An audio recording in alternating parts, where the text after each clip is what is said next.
नमस्कार दोस्तों, Byju's exam prep IAS Hindi में आप सभी का स्वागत है। आज हम आपके सामने 27 जनवरी 2022 के दैनिक क्विज प्रस्तुत कर रहे हैं, जिसमें द हिंदू अखबार, इंडियन एक्सप्रेस और पीआईबी से संबंधित प्रमुख समाचारों के आधार पर प्रारंभिक परीक्षा के प्रश्न आपको दिए जाएंगे। इसके साथ साथ विगत वर्षों में यूपीएससी के द्वारा पूछे गए प्रश्न भी आपको प्रैक्टिस के लिए दिए जाएंगे और अंत में आज के प्रमुख तथ्य की भी हम चर्चा करेंगे। आज के दैनिक क्विज के अपने पहले प्रश्न को हम देखते हैं। मिलिना साल्विनी को निम्न में से किस भारतीय शास्त्रीय कला नृत्य रूप में योगदान के लिए जाना जाता है? यहाँ पर आपका उत्तर है बी, कथकली नृत्य। मिलिना साल्विनी के बारे में आप ध्यान रखें, इटली मूल की एक नृत्यांगना है जिन्होंने भारतीय शास्त्रीय नृत्य कला कथकली में प्रमुख रूप से योगदान किया है। यह प्रश्न हमने आपसे इसलिए पूछा है क्योंकि प्रधानमंत्री जी के द्वारा उनकी मृत्यु पर एक शोक संदेश यहाँ पर प्रमुख रूप से ट्विटर पर जारी किया गया है, जो प्रधानमंत्री कार्यालय की तरफ से प्रकाशित हुआ है। उनके द्वारा भारतीय शास्त्रीय नृत्य कलाओं को जिस रूप में बढ़ावा दिया गया, इसको सरकार की तरफ से प्रमुख रूप से सम्मानित भी किया गया और 2019 में उनको पद्मश्री प्रदान किया गया। आप ध्यान रखें, शास्त्रीय नृत्य की कला के रूप में कथकली को उन्होंने सबसे अधिक बढ़ावा दिया। केरल में कलामंडलम संस्थान में कथकली के प्रशिक्षण के लिए उन्होंने 2 साल की छात्रवृत्ति भी प्राप्त की थी और आगे चलकर फ्रांस में उन्होंने एक तरह से प्रमुख रूप से कलामंडलम के जो कार्यक्रम है वो कथकली के आयोजित कराए, जिससे कि पश्चिमी देशों में भारतीय नृत्यों के संबंध में जो जागरूकता है वो बढ़ाई जा सके। 1980 में उनके द्वारा कलामंडलम के माध्यम से ही कुडियाट्टम मंडली का एक कार्यक्रम यूरोप में कराया गया, जिसके लिए यूनेस्को से उन्होंने वित्त पोषण प्राप्त किया। उनके द्वारा किए गए प्रयासों और भारत सरकार के द्वारा किए गए प्रयास, इन्होंने संयुक्त रूप में यूनेस्को को कुडियाट्टम को एक प्राचीन कला के रूप में मान्यता देने के लिए विवश किया और अंतिम रूप में मई 2001 में मानवता की अमूर्त सांस्कृतिक विरासत के रूप में कुडियाट्टम को शामिल किया गया। आज के दूसरे प्रश्न को हम देखते हैं। निम्नलिखित में से कौन से या कौन सी भारतीय सशस्त्र बलों की त्रिसेवा एजेंसियां या कमांड है? पहला अंडमान और निकोबार कमांड, दूसरा सामरिक बल कमांड, तीसरा रक्षा साइबर एजेंसी, चौथा रक्षा अंतरिक्ष एजेंसी। ध्यान रखें, चारों ही एक तरह से वर्तमान में भारतीय सशस्त्र बलों की त्रिसेवा एजेंसी या कमांड आप कह सकते हैं।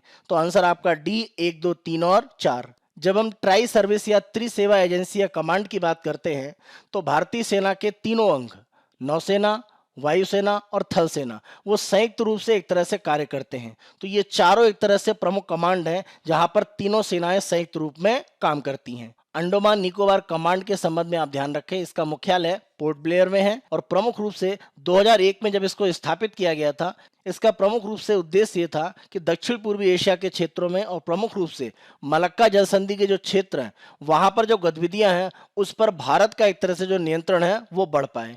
इसके लिए प्रमुख रूप से अंडमान निकोबार कमांड स्थापित किया गया और ये तीनों सेनाओं का संयुक्त एक कमांड है जो यहाँ पर संचालित किया जाता है। आज के तीसरे प्रश्न को देखते हैं। निम्नलिखित में से कौन सा या कौन से कथन सही है? इसरो की लघु उपग्रह प्रक्षेपण यान यानी स्मॉल सैटेलाइट लॉन्च व्हीकल परियोजना 1960 के दशक में सोवियत संघ के सहयोग से शुरू की गई थी। तो ध्यान रखें, सोवियत संघ के सहयोग से प्रमुख रूप से ये शुरू नहीं थी। इस परियोजना को पूर्ण रूप से हम भारतीय कह सकते हैं, यानी ये अपनी स्वदेशी तकनीक पर एक तरह से विकसित किया गया था, यानी इंडिजीनियस टेक्नोलॉजी के अपनी स्वयं की तकनीक के आधार पर हम लघु उपग्रह प्रक्षेपण यान को विकसित कर रहे थे। तो पहला कथन आपका गलत है। दूसरा, इसका उद्देश्य पृथ्वी की निचली कक्षाओं में छोटे उपग्रहों के प्रक्षेपण के लिए वाणिज्यिक बाजार की आवश्यकताओं का ध्यान में रखते हुए उन्हें पूरा करना है। तो यहाँ पर दूसरा कथन बिल्कुल सही है और यहाँ पर माना जाता है कि लगभग 500 किलो तक के जो उपग्रह हैं उनको एक तरह से प्रक्षेपित किया जा सके और वाणिज्यिक रूप में भारत इस बाजार में आगे बढ़ पाए, इसके लिए लघु उपग्रह प्रक्षेपण यान परियोजना को बढ़ावा दिया जा रहा है।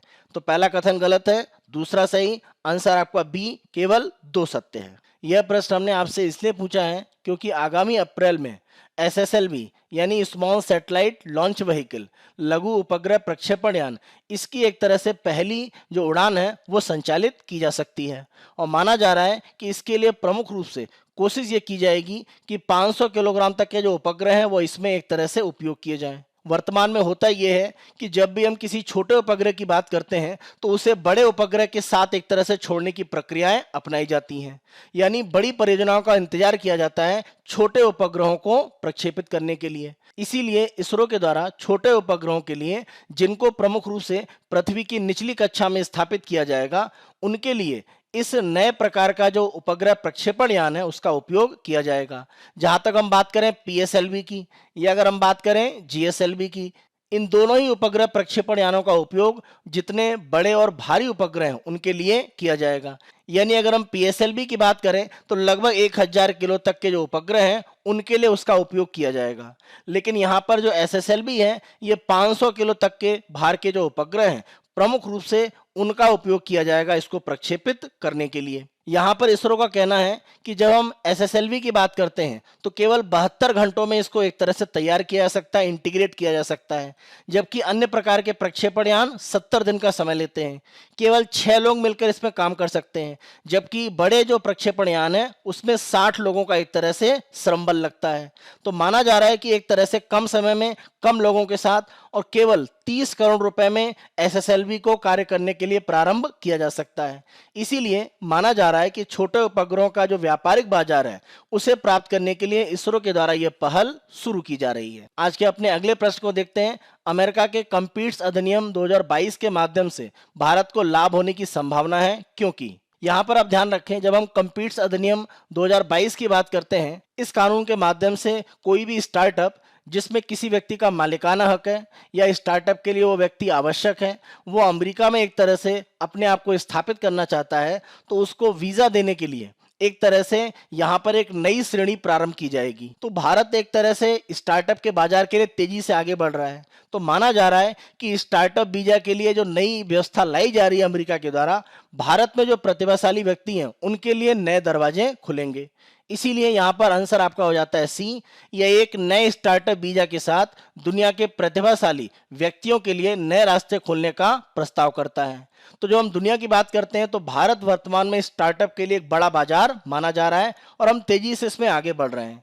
तो भारतीय लोगों के लिए एक महत्वपूर्ण कह सकते हैं भविष्य का दरवाजा अमेरिका खोलने जा रहा है इस कंपीट्स अधिनियम 2022 के माध्यम से। यहाँ पर यह प्रश्न हमने इसीलिए पूछा है क्योंकि अमेरिका में राष्ट्रपति बिडेन के द्वारा कंपीट्स एक्ट को एक तरह से मंजूरी देने की जो प्रक्रिया है वो प्रारंभ हो गई है और इसके माध्यम से ये कहा जा रहा है कि अगर कोई व्यक्ति किसी स्टार्टअप में ज़्यादा हिस्सेदारी रखता है या किसी भी स्टार्टअप के लिए महत्वपूर्ण व्यक्ति है तो उसकी पत्नी और जो बच्चे हैं उनको मिलाकर सभी को एक नई कैटेगरी का एक वीज़ा की कैटेगरी बनाई जाएगी डब्ल्यू, और उसके माध्यम से जो इस तरह के विशेषज्ञ हैं उनको अमेरिका में एक तरह से वीजा काम करने के लिए मिलेगा। और माना जा रहा है कि विश्व स्तर पर चीन को प्रतिस्पर्धा देने के लिए और अमेरिका को नए तरह का जो स्टार्टअप का माहौल बन रहा है उसमें एक मजबूत केंद्र के रूप में आगे बढ़ाने के लिए ये नया कानून एक तरह से लाया गया है। यहाँ पर माना जा रहा है कि जिन स्टार्टअप के द्वारा बड़े पैमाने पर रोजगार को उत्पन्न करना और बड़े पैमाने पर अमेरिका में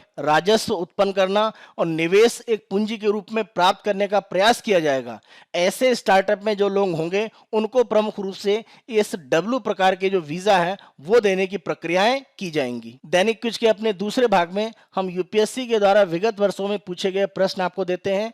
आज 2017 में पूछा गया प्रश्न आपको हम दे रहे हैं। संविधान के 42वें संशोधन द्वारा निम्नलिखित में से कौन सा सिद्धांत राज्य के नीति निर्देशक सिद्धांतों में जोड़ा गया? यहाँ पर आपका उत्तर हो जाता है बी, उद्योगों के प्रबंधन में श्रमिकों की भागीदारी। दैनिक क्विज के अपने अंतिम भाग में हम आते हैं और आज के तथ्य में हम महत्वपूर्ण पक्षी और जैव विविधता क्षेत्र जिनको आईबीए कहा जाता है यानी important bird and biodiversity areas, तो आईबीए के संबंध में प्रमुख रूप से हम चर्चा करेंगे। और ये जो आईबीए हैं इनको बर्ड लाइफ इंटरनेशनल के द्वारा घोषित किया जाता है, तो इसके संबंध में हम प्रमुख रूप से चर्चा करेंगे। आज के तथ्य में इसको शामिल करने का बड़ा कारण यह है कि भारत में एक महत्वपूर्ण पक्षी क्षेत्र है इंपॉर्टेंट बर्ड एरिया आईबीए, जो आंध्र प्रदेश के श्रीकाकुलम डिस्ट्रिक्ट में नौपादा में स्थित है और वहां पर स्पॉट बिल्ड पेलिकन की जो प्रजाति है वो बड़े पैमाने पर उनकी मृत्यु हुई है। तो इसी आधार पर हम इंपॉर्टेंट बर्ड एरिया के संबंध में यहाँ पर चर्चा कर रहे हैं। आप ध्यान रखें, जब हम वर्ल्ड लाइफ इंटरनेशनल की बात करते हैं तो गैर सरकारी संगठनों की एक वैश्विक साझेदारी है जो पक्षियों और उनके आवासों के संरक्षण के लिए प्रमुख रूप से कार्य करता है। और इसी के द्वारा महत्वपूर्ण पक्षी और जैव विविधता क्षेत्र कार्यक्रम के अंतर्गत आईबीए एक तरह से घोषित किए जाते हैं, important birds and biodiversity areas. तो आईबीए प्रमुख रूप से इस संस्था के द्वारा एक तरह से घोषित किए जाते हैं और कोशिश ये रहती है कि जो भी अलग अलग इस तरह के पक्षियों के क्षेत्र हैं उनको प्रमुख रूप से दुनिया में जैव विविधता के संरक्षण क्षेत्र के रूप में पहचान दी जाए, उनकी निगरानी की जाए और उनको सुरक्षा प्रदान की जाए। यहाँ पर जो भी इस तरह के आईबीए घोषित होते हैं उनको वैश्विक, क्षेत्रीय और उप क्षेत्रीय स्तर पर संरक्षण की प्रक्रियाएं एक तरह से दी जाती हैं। जब भी किसी भी क्षेत्र को महत्वपूर्ण पक्षी क्षेत्र बताया जाता है तो अंतर्राष्ट्रीय स्तर पर जो भी स्वीकार किए गए मानक है उनको एक तरह से मानने की स्थितियों में ही उस क्षेत्र को आईबीए कहा जाएगा और वहां पर पक्षियों की आबादी का संरक्षण किया जाता है।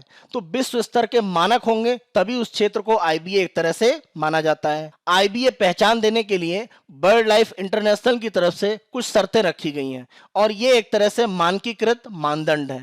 पहला, एक या एक से अधिक विश्व स्तर पर संकटग्रस्त पक्षी प्रजातियों की महत्वपूर्ण संख्या रखते हो, यानी संकटग्रस्त पक्षियों की जो प्रजाति है उस क्षेत्र में एक या उससे अधिक है तो उस क्षेत्र को हम इंपॉर्टेंट बर्ड एरिया के रूप में एक तरह से चिन्हित कर सकते हैं। दूसरी यहाँ पर शर्त यह है कि कोई ऐसा क्षेत्र जहां पर ऐसी प्रजातियां पाई जाती हैं जो केवल उसी क्षेत्र में एक तरह से प्रमुख रूप से पाई जाती हैं, या कोई ऐसा बायोम है जहां पर विशेष वायोम में पाई जाने वाली प्रजातियां रहती हैं। अगर ऐसे क्षेत्र हैं तो उनको भी आईबीए के रूप में एक तरह से संरक्षित किया जा सकता है। और अंतिम शर्त यह है कि असाधारण रूप से बड़ी संख्या में प्रवासी अगर किसी क्षेत्र में आते हैं या सामूहिक रूप से पक्षियों का वो निवास स्थान है तो उस क्षेत्र को एक महत्वपूर्ण पक्षी क्षेत्र के रूप में यानी आईबीए के रूप में सूचीबद्ध किया जा सकता है। जब हम आईबीए की बात करते हैं तो इस प्रकार के महत्वपूर्ण पक्षी क्षेत्रों में आर्द्र भूमि, मड फ्लैट्स हो सकते हैं, साथ साथ जैव विविधता के लिए जो हॉटस्पॉट है उनमें कोई छोटा क्षेत्र हो सकता है, घास के मैदान हो सकते हैं और यहाँ पर जैव विविधता काफी समृद्ध मानी जाती है। ऐसे क्षेत्रों में अगर कोई पक्षियों के लिए विशेष क्षेत्र बनता है तो वो जैव विविधता को और मजबूती प्रदान करता है। आप ध्यान रखें, जब हम बर्ड लाइफ इंटरनेशनल की बात करते हैं तो आईयूसीएन यानी international union for conservation of nature, इसकी जो रेड डाटा लिस्ट होती है जिसमें एक तरह से जो भी संकटग्रस्त प्रजातियां होती हैं उनकी सूची होती है, तो इस सूची में जो पक्षियों की एक तरह से प्रजातियां हैं उनके संरक्षण के लिए आधिकारिक रूप से एक अंतर्राष्ट्रीय संघ के रूप में इसको स्वीकार किया गया है। साथ साथ आप ध्यान रखें, वर्तमान में 200 से अधिक देश और क्षेत्रों में लगभग 13,000 ऐसे क्षेत्र हैं जिनको पक्षियों के लिए महत्वपूर्ण क्षेत्र के रूप में घोषित किया गया है। और ऐसे जो क्षेत्र हैं वो दुनिया में 7% स्थलीय भाग बनाते हैं और 2% विश्व का जो वैश्विक समुद्री क्षेत्र है उसको एक तरह से कवर करते हैं। यह हमारा 27 जनवरी 2022 का दैनिक क्विज है। आने वाले दिनों में अन्य दिनों के दैनिक क्विज हम आपको इसी तरह से प्रस्तुत करते रहेंगे। Byju's exam prep IAS Hindi को आप बहुत अधिक पसंद कर रहे हैं। अधिक से अधिक संख्या में लाइक, शेयर और सब्सक्राइब करना ना भूलें। धन्यवाद।